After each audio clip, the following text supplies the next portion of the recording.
The state is investigating one of Dallas's largest and oldest charter schools. The Texas Education Agency confirmed to our I-team it's looking into A.W. Brown academies in Oak Cliff. The superintendent resigned last week. Investigative reporter Brian New looked at spending at that publicly funded charter school. He's live for us at our CBS tower with some answers today. Brian? Yeah, Doug, the A.W. Brown Academy School Board met for nearly 5 hours last night, during which they called for financial audits. They put the CFO on administrative leave, and they did away with the school's credit cards. But the highlight of the night was the appearance of the former school's superintendent, who came to defend her name and her spending.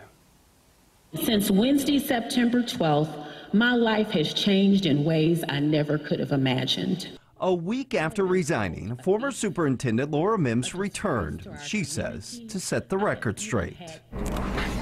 4 days before her resignation, the charter school turned over financial records to the I-team in response to our public records requests. The records show tens of thousands of dollars spent on Mims' school credit card for trips to Atlanta, D.C., San Antonio, and San Francisco, with stays at high-end hotels like the Ritz-Carlton and dining at expensive restaurants.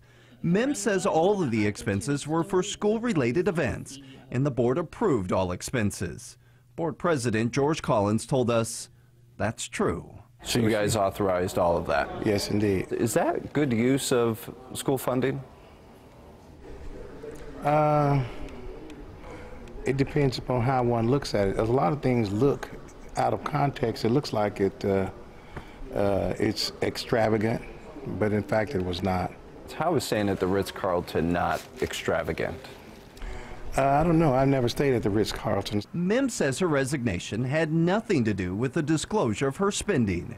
Instead, she blamed what she called a toxic work environment she outlined in a July complaint to the board. And once the written complaint was filed with the board, the environment became even more hostile.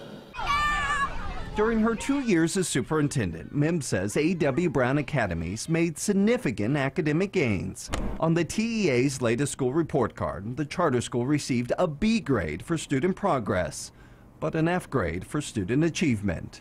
In her public statement, Mims said she made great sacrifices for the school, even giving up nearly $50,000 of her salary to save a teacher's job. She walked away from the board, calling on it to do the right thing. So we still have several unanswered questions for the school about some of the school's travel expenses, including a charge that we found for more than $4,000 for Las Vegas show tickets that we were told is in connection to the board's trip to a national convention. Now, the CFO told us that today we could come by and he would show us all of the school's travel receipts. That didn't happen, and we'll explain why coming up tonight at 10. With the I-team, Brian New, CBS 11 News. And the story continues. Brian, we'll see you at 10 o'clock. Meantime, if you watch this and you say, hey, wait, I might have a tip or a question for Brian or any member of the CBS 11 I-team, you can email them all at your convenience. The address, I-team@ktvt.com.